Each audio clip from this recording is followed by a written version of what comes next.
പ്രകാശമേ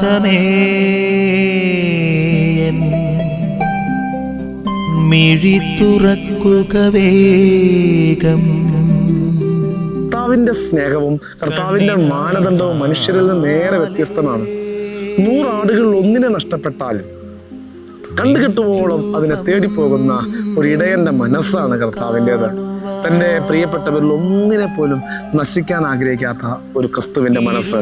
മനുഷ്യരുടെ മനസ്സ് അങ്ങനെയല്ല. അനുസരിക്കാത്തവനെ, അംഗീകരിക്കാത്തവനെ, നിയമം അംഗീകരിക്കാത്തവനെ, അനുസരിക്കാത്തവനെ ഒക്കെ സമൂഹത്തിന്റെ വിഴുമ്പുകളിലേക്ക് വലിച്ചു മാറ്റി നിർത്തുന്ന മനുഷ്യന്റെ രീതികളിൽ നിന്ന് വ്യത്യസ്തമായി നഷ്ടപ്പെട്ടു പോയതിനെ, അകന്നു പോയതിനെ, അനുസരണക്കേട് കാണിച്ചതിനെയൊക്കെ ഹൃദയത്തോട് ചേർക്കാൻ കാത്തിരിക്കുന്ന ഒരു ഇടയന്റെ മനസ്സാണ് ക്രിസ്തുവിന് എന്ന് വചനം നമ്മെ ഓർമ്മിപ്പിക്കുകയാണ്. ഒരു ഇടയ മനസ്സ് നമുക്ക് ഉണ്ടാകട്ടെ.